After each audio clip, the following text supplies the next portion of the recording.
নমস্কাৰ, সকলোকে স্বাগতম জনাই আজি লৈ আহিছোঁ 20টা মহৎ লোকৰ বাণী। আহকচোন এই মহৎ লোকৰ বাণীকেইটা চাই লওঁ।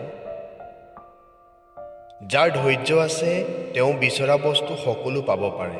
ফ্ৰেংকলিন। নিজক জ্ঞানী বুলি ভবাজনেই হ'ল আচল মূৰ্খ। ভলটেয়াৰ। বিদ্যা মানুহৰ সৰ্বশ্ৰেষ্ঠ অলংকাৰ। ঈশ্বৰচন্দ্ৰ বিদ্যাসাগৰ।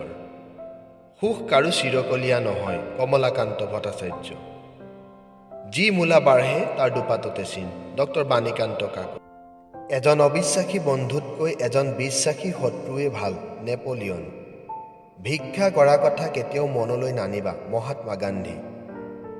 শিক্ষা নথকা মানুহ এজন শুকান কাঠৰ দৰে। হজৰত মহম্মদ। মানুহৰ প্ৰকৃত পৰিচয় জন্মলৈ নহয়, কৰ্মলৈহে। মহাবীৰ। সৰু মনৰ ডাঙৰ মানুহতকৈ ডাঙৰ মনৰ সৰু মানুহ শ্ৰেষ্ঠ।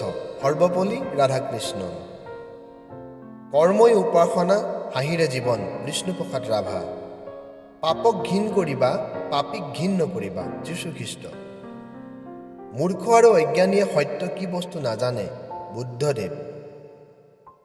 নিৰক্ষতা মানেই জ্ঞানবিহীনতা নহয়। ৰবীন্দ্ৰনাথ ঠাকুৰ। বন্ধুত্ব হৈছে দেহত বাস কৰা এটা আত্মা। এৰিষ্টটল। আমাৰ চিন্তা ভাৱনাৰ পৰাই চৰিত্ৰ গঠন হয়। আনন্দচন্দ্ৰ আগৰৱালা। শিক্ষাই মানুহৰ শ্ৰেষ্ঠ সম্পদ। ছক্ৰেটিছ। উপদেশতকৈ আৰ্হি ভাল। হজৰত মহম্মদ।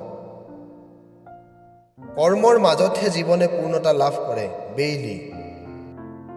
ভুল জনাতকৈ একো নজনাই ভাল। শ্বেক্সপিয়েৰ। ভিডিঅ'টো যদি ভাল লাগিলে অনুগ্ৰহ কৰি চেনেলটো ছাবস্ক্ৰাইব কৰি দিব, লগতে লাইক শ্বেয়াৰ কৰি দিব। ধন্যবাদ।